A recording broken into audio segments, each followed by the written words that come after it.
Hello class. आज हम आपके 6 सेमेस्टर के सब्जेक्ट है जिसका नाम है क्वांटिटी सर्वेइंग एंड वैल्यूएशन। उसके बारे में हम देखेंगे क्या होता है इस सब्जेक्ट में और इस सब्जेक्ट का क्या स्कोप है और इस सब्जेक्ट का आपका क्या वेटेज है।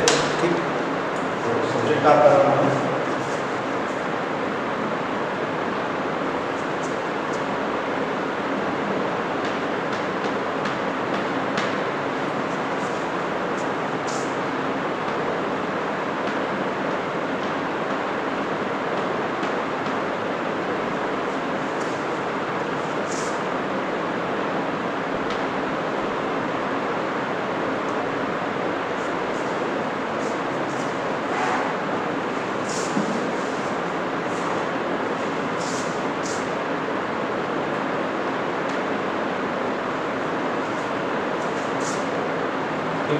ये आपके सब्जेक्ट का नाम है क्वांटिटी सर्वेइंग एंड वैल्यूएशन।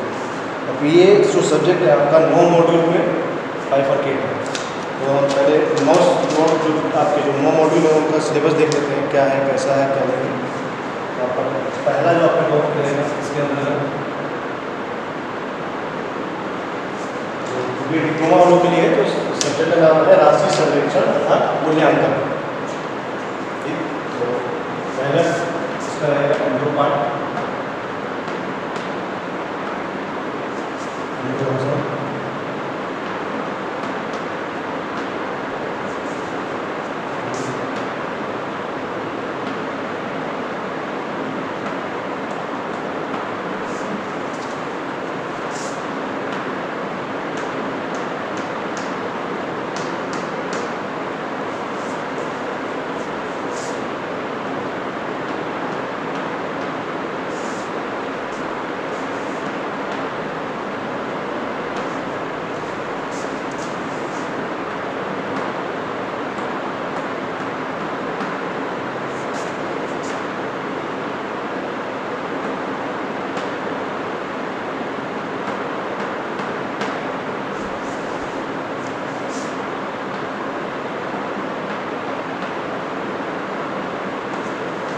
पहला आपका इंट्रो पार्ट है, इसमें हम देखेंगे कि क्वांटिटी सर्वे क्या होता है और इसके इम्पोर्टेंस क्या है, इसके स्कोप क्या है और ड्यूटी क्या होती है किसी क्वांटिटी सर्वे कि क्वांटिटी सर्वे में क्या क्या काम करना होता है। तो दूसरा चैप्टर है और दूसरा यूनिट है टाइप्स ऑफ एस्टीमेट।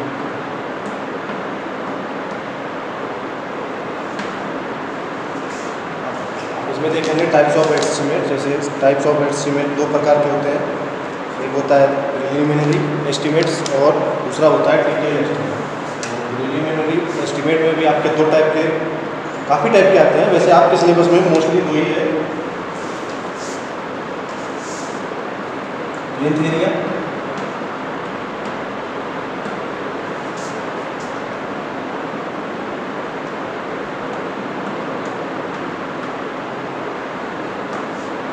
सेकेंड है आपका क्यूबिक।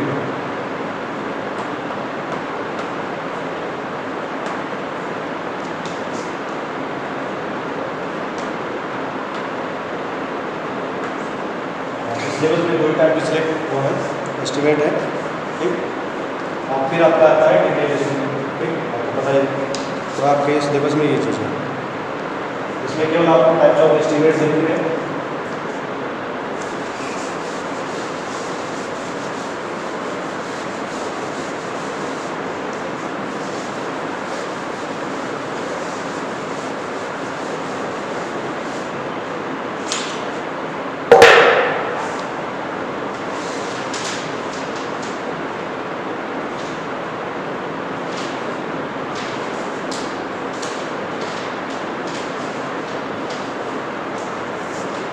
फिर आपको स्टेजेस देखने हैं इसी चैप्टर के अंदर। सेकंड चैप्टर में ही आपको देखना है कि स्टेजेस क्या होते हैं एस्टिमेट बनाने में। ठीक, आपको अगर डिटेल एस्टिमेट बनाना है तो उसमें क्या क्या आपके स्टेजेस हो सकते हैं। जैसे सबसे पहले आपको क्वांटिटीज़ निकालनी पड़ेगी, उसके बाद आप कॉस्ट निकालेंगे। ये जो क्वांटिटीज़ निकालने वाला पार्ट है इसको मेजरमेंट और कैलकुलेशन करनी पड़ती है आपको। सेकंड वाले पार्ट में आपको एब्स्ट्रैक्ट शीट बनानी पड़ती है, यानी कॉस्ट निकालनी पड़ती है टोटल। थर्ड है आपका मेजरमेंट।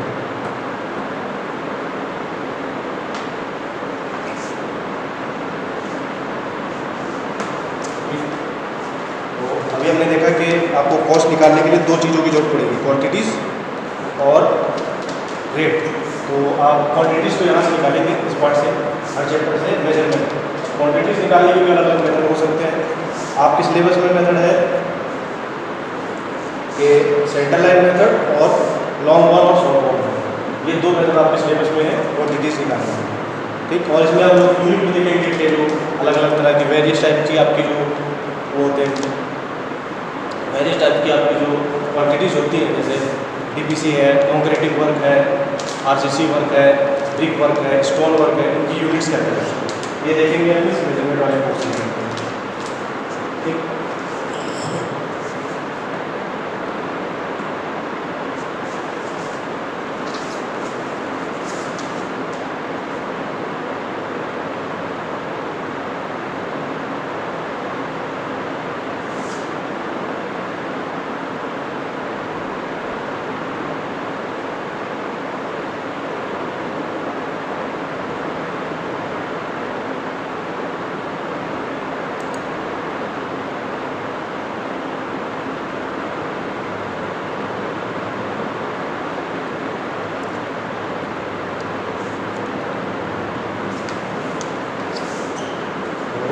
हम देखेंगे अगला आपका है फोर्थ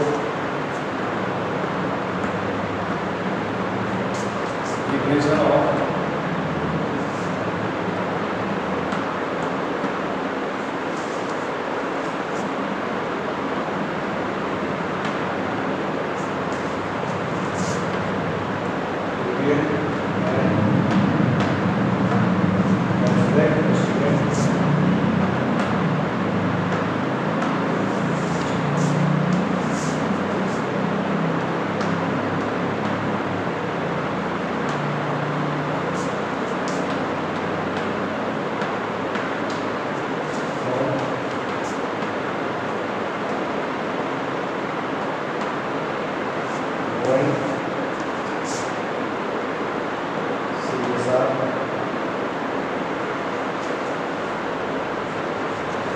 अगला नेक्स्ट चैप्टर देखेंगे फोर्थ में आपको डिटेल एस्टिमेट बनाना है अलग अलग आपके उसके लिए स्ट्रक्चर के लिए। जैसे आपके स्ट्रक्चर में रेजिडेंशियल बिल्डिंग है, ठीक, विथ फ्लैट रूफ, ठीक।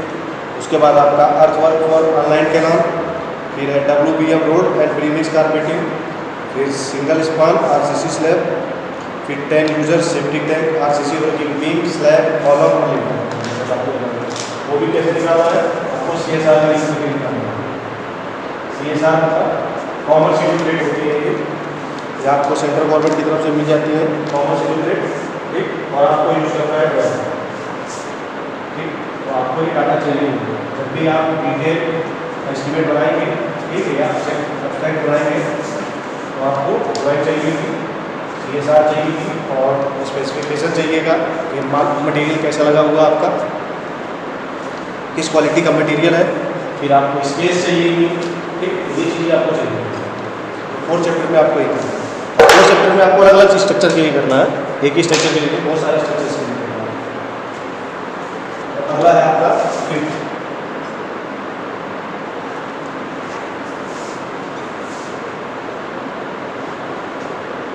है आपका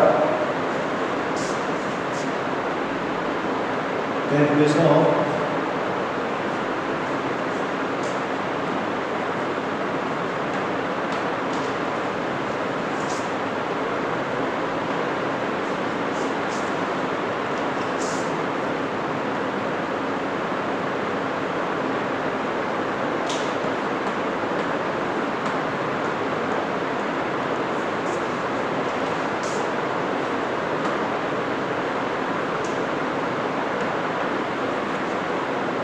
आपको कैलकुलेशन करनी है क्वांटिटीज़ की, ठीक। जैसे आपको 1:3 का सीमेंट मोटा दिया रहेगा, 1:2:4 का आपको कंक्रीट दिया रहेगा, तो उसके लिए आपको कितना बैग सीमेंट लगेगा, कितना कितना बैग आपका सैंड लगेगा, कितना बैग आपके गिट्टी लगेगी और कितना लीटर आपका पानी लगेगा, ये सब आपको बताना पड़ेगा। ठीक, वो काम हम इसके अंदर से करेंगे। इसमें बहुत चीज़ें हैं, जैसे डीपीसी में आपको निकालना हो, डीपीसी मान लीजिए कंक्रीट की दी हुई है, कंक्रीट का आपको निकालना पड़ेगा मटीरियल। मान लीजिए टीपीसी मोटार की हुई है तो मोटार का आपको मटीरियल निकालना पड़ेगा। फ्लोरिंग में मान लीजिए एक रेशियो 4 का फ्लोर किया हुआ है तो उसमें आपको निकालना है। स्टील निकालना है आपको, अगर मान लीजिए कोई बीम दी हुई है तो उसमें स्टील निकालना है, यानी आपको बार बेंडिंग शेड्यूल निकालना पड़ेगा। ठीक, तो बार बेंडिंग शेड्यूल भी इसी का पार्ट है। और उसके बाद आपको प्लास्टरिंग है, प्लास्टरिंग मान लीजिए कितना सर्फेस प्लास्टरिंग हुआ, उसके अंदर मटीरियल क्या क्या लगा पर 10 मीटर क्यूब या पर मीटर क्यूब के लिए आपको निकालना पड़ेगा इसमें।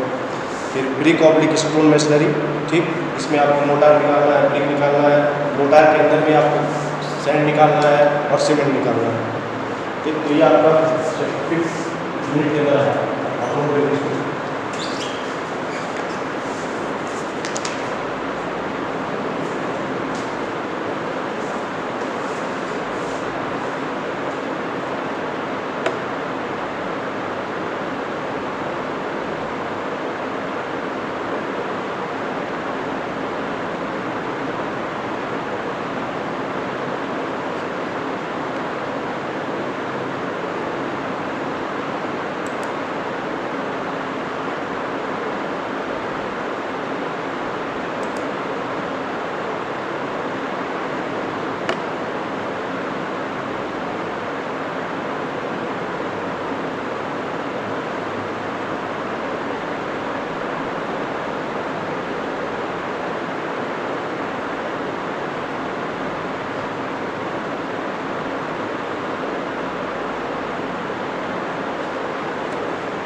नोट कर लिया होगा मेरे ख्याल से आप लोगों ने।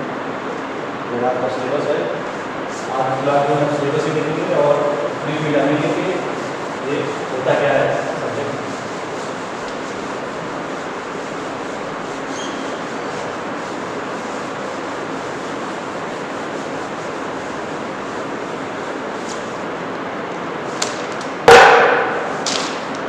फिलहाल का है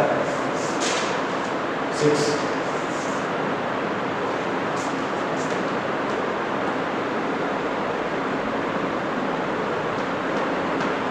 एनालिसिस ऑफ रेट।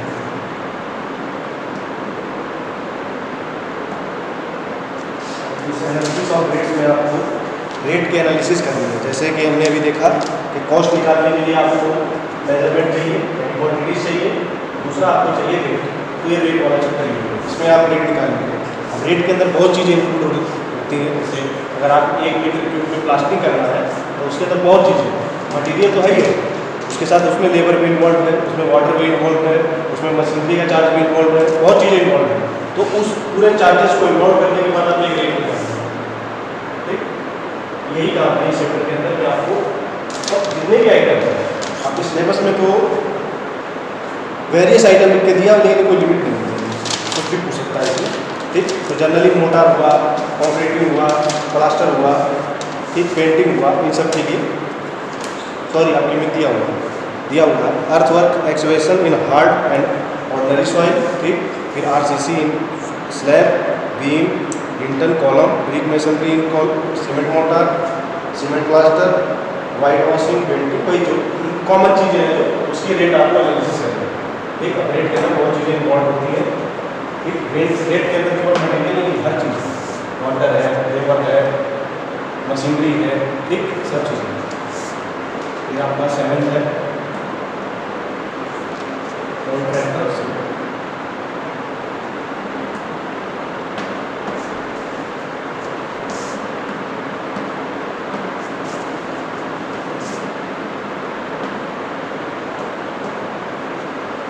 अगला चैप्टर आपका कॉन्ट्रैक्ट। अब इसमें हम देखेंगे कि कॉन्ट्रैक्ट की मीनिंग क्या होती है, ठीक, और इसकी रिक्वायरमेंट क्यों पड़ती है, ठीक, टाइप्स ऑफ कॉन्ट्रैक्ट क्या होते हैं, उनके एडवांटेज क्या होते हैं, इन टाइप्स ऑफ जो कॉन्ट्रैक्ट्स हैं उनके एडवांटेज और डिसएडवांटेज क्या क्या हो सकते हैं, किस कंडीशन में कौन सा कॉन्ट्रैक्ट आपको यूज करना है, ठीक। और फिर आपको देखना है कि टेंडर्स कैसे इन्वाइट किए जाते हैं और ये सब तो टेंडर फॉर्म, डॉक्यूमेंट कॉन्ट्रैक्ट की फॉर्म होती है, ये सब चीज़ें आपको देखनी है, ठीक। ज़्यादा डिटेल में नहीं जाना है आपको, लेकिन हाँ बेसिक आइडिया आपको पता होना चाहिए। तो कॉन्ट्रैक्ट सीखने के लिए फिर आपका है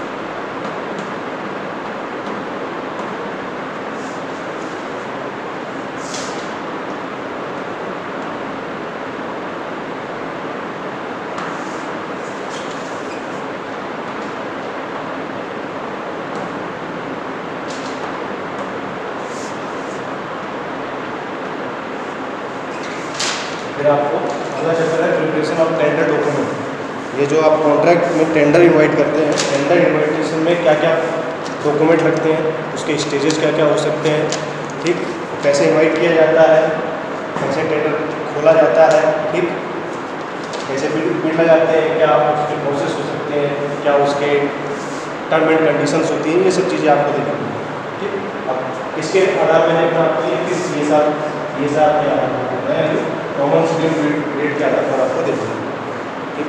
ये आपका टोटल 9 मॉड्यूल है, 6, 7, 8, अब 9 देखते हैं लगे होते हैं आप।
आपका यहाँ तक नोट हो गया होगा मेरे ख्याल से। अब आगे देखते हैं हम।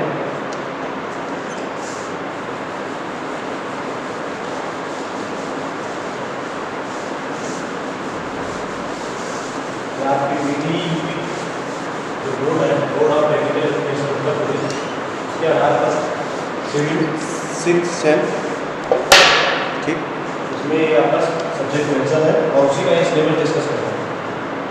और 9 है आपका, इसमें से ज़्यादा आपका थ्योरी पोर्शन आता है और ये जो बीच के हमने जितने भी चैप्टर डिस्कस किए हैं, जैसे कि कॉन्ट्रैक्टरशिप और प्रिपरेशन ऑफ टेंडर डॉक्यूमेंट छोड़ के जितने भी हैं, जैसे आपका measurement, preparation of detail and calculation of quantities and analysis of rate, इन चारों से न्यूमेरिकल आते हैं मोस्टली, ठीक। और ये जो 9 चैप्टर है इससे भी आपका थ्योरी ही आता है। 9 चैप्टर आपका लैंग्वेज है।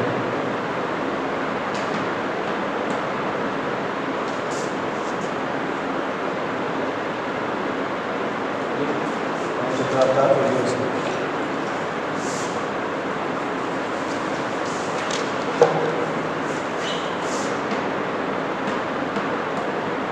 वैल्यूएशन में हमको ये देखना है पर्पस ऑफ वैल्यूएशन क्या क्या हो सकता है, कब कब हम आपका वैल्यूएशन करते हैं, किसी भी बिल्डिंग का या किसी स्ट्रक्चर का या किसी मशीनरी का, और प्रिंसिपल क्या क्या इन्वॉल्व होते हैं, और उसमें टर्म्स भी देखेंगे हम लोग, बहुत सारे टर्म्स यूज होते हैं वैल्यूएशन के अंदर, ठीक। तो ये सब चीज़ें हमको देखनी है 9 चैप्टर का। तो ये आपका सिलेबस है इतना।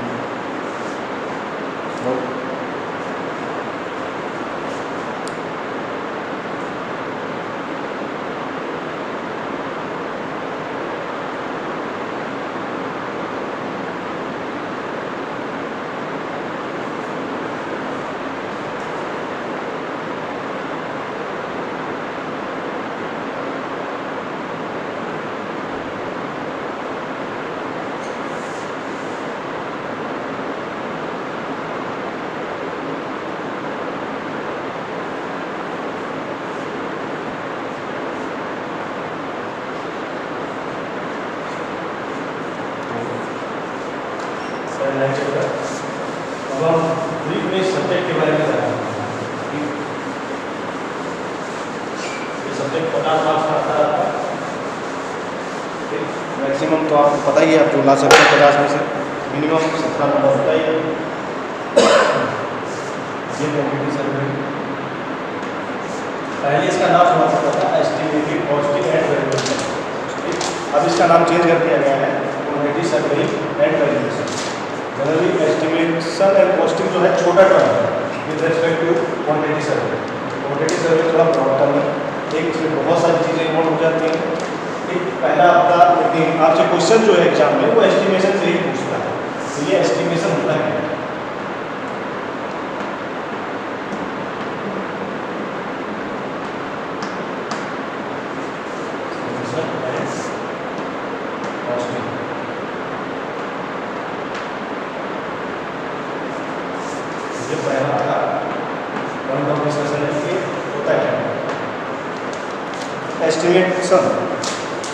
एस्टिमेशन होता है आपका कि जो आपके जो भी आप निर्माण कार्य करने जा रहे हैं, ठीक, निर्माण कार्य कुछ भी हो सकता है आपका, ब्रिज, पुल, या फिर आप बिल्डिंग बना रहे हैं, रोड बना रहे हैं, नहर बना रहे हैं, कुछ भी बना रहे हैं। बनाने से पहले उसकी किसी भी न्याय संगत, ठीक, और किसी उचित विधि से, ठीक, उसकी लागत का अनुमान लगाना, निर्माण कार्य शुरू होने से पहले ही उसका लागत लगाना एक एस्टिमेट है। ठीक है, अभी निर्माण कार्य शुरू नहीं हुआ, लेकिन शुरू होने से पहले ही जो आप कॉस्ट का एस्टिमेट करना है, अप्रॉक्सीमेट कॉस्ट होती है। एग्जैक्ट कॉस्ट तो आपको निर्माण कार्य खत्म होने के बाद ही पता चलेगा कि एग्जैक्ट कितनी कॉस्ट लगेगी। ठीक, तो उसको कहते हैं एस्टिमेशन। आप एस्टिमेशन और कॉस्टिंग को अलग अलग कर डिफाइन करेंगे। जब आप क्वांटिटीज निकालते हैं, क्योंकि हमको पता है कि कॉस्ट अगर हमको निकालनी है, cost is equal to quantity multiply by rate. अब इन दोनों के लिए अलग अलग चैप्टर हमारे पास, क्वांटिटी निकालने के लिए रेट निकालने के लिए। ये जो एस्टिमेशन है ये आपका इस क्वांटिटी निकालने के टर्म में कहते हैं एस्टिमेशन। कितनी क्वांटिटी लगेगी इसको कहते हैं एस्टिमेशन। और ये जो कॉस्ट निकालने का जो प्रोसेस है इसको कहते हैं कॉस्टिंग। तो ये एस्टिमेशन कॉस्टिंग को अलग अलग है। एस्टिमेशन क्या होता है? जब हम एस्टिमेशन बोलते हैं तो इसके अंदर समझ लीजिए कॉस्टिंग भी इंक्लूडेड है, ठीक, क्योंकि एग्जैक्ट सिनोनिम्स लिए जाते हैं। जैसे क्वांटिटी सर्वेइंग और एस्टिमेशन, ये भी दोनों सिनोनिम्स लिए जाते हैं। हालांकि ये बहुत बड़ा टर्म है, ये बहुत छोटा टर्म है। जो एस्टिमेटर होता है उसका काम संरचना के निर्माण शुरू होने से पहले ही खत्म हो जाता है, क्योंकि वो वहाँ पे खाली एस्टिमेशन कर रहा है, कॉस्ट निकालना है। और ये क्वांटिटी सर्वेइंग में क्या होता है? क्वांटिटी सर्वेइंग में आपका निर्माण कार्य शुरू होने से पहले, निर्माण कार्य शुरू होने के बाद, ठीक, और निर्माण कार्य खत्म होने के बाद भी चलता रहता है इसका, ठीक। तो ये आपका क्वांटिटी सर्वेइंग है। तो हम लोग को डिटेल करना जाए एस्टिमेशन क्वेश्चन।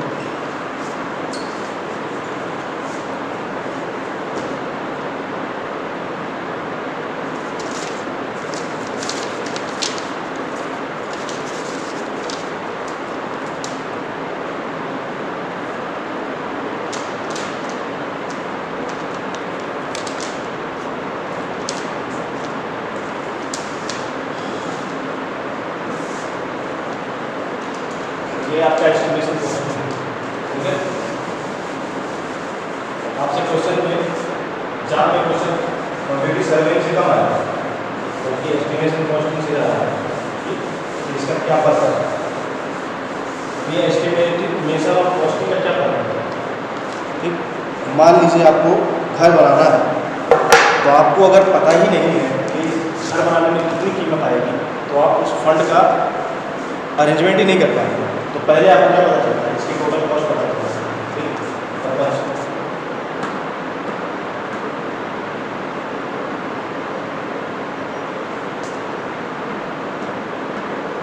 सरपंच क्या हो सकता है?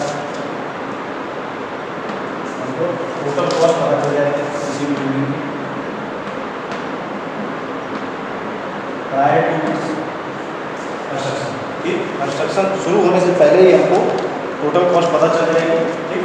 और हम क्या कर सकते हैं? फंड का अरेंजमेंट कर सकते हैं। दूसरा है आपको मटेरियल और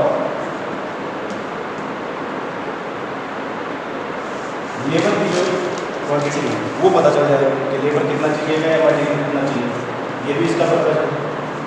थर्ड,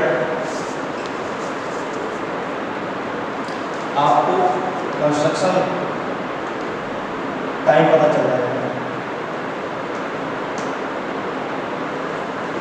कितना समय लगेगा आपकी कंस्ट्रक्शन को पूरा होने में, ये भी इसी से पता चलेगा। चौथा, इसका क्या पर्पज हो सकता है। अगर मान लीजिए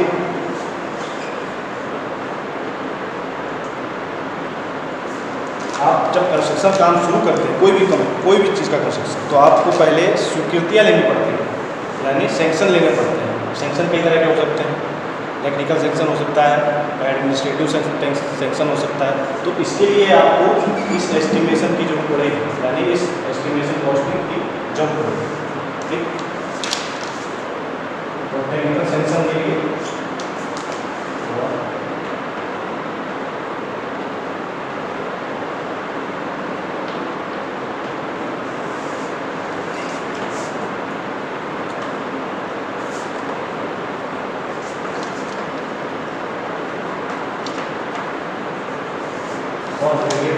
टाइप ऑफ सैंक्शन, इसके लिए आपको इस एस्टिमेशन की जरूरत पड़ेगी। और नोट कर लिए आप।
और आपको क्या क्या जरूरत पड़ सकती है, और आप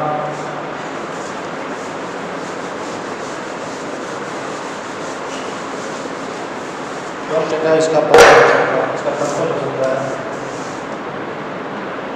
आपको वैल्यूएशन करना है,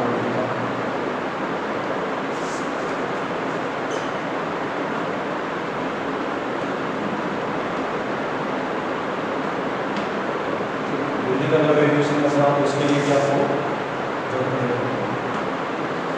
और आपको मान लीजिए टेंडर इन्विटेशन करना है, टेंडर इन्वाइट करना है, तो उसके लिए भी आपको जरूरत पड़ेगी। तो ये भी चीज़ें हो सकती हैं जब आपको एस्टिमेट करने की जरूरत पड़ेगी। तो आपके फर्स्ट लेक्चर यहीं पे समाप्त होता है। अगले लेक्चर में हम देखेंगे कि आपका क्वांटिटी सर्विंग क्या होता है, और ये हमने एस्टिमेट देखा। अगले चैप्टर में हम देखेंगे कि क्वांटिटी सर्विंग क्या होता है, उसके क्या क्या पर्पज हो सकते हैं। सेम पर्पज है दोनों के, कोई फर्क नहीं है दोनों के पर्पज में, क्योंकि दोनों एज ए सिनोनिम्स यूज होते हैं। ठीक, बस ये थोड़ा सा ब्रॉड टर्म है तो इसमें थोड़े से पर्पज बढ़ जाते हैं। तो ये हमारा आज का चैप्टर सब्जेक्ट जो है ये खत्म होता है। नेक्स्ट वीडियो में हम देखेंगे।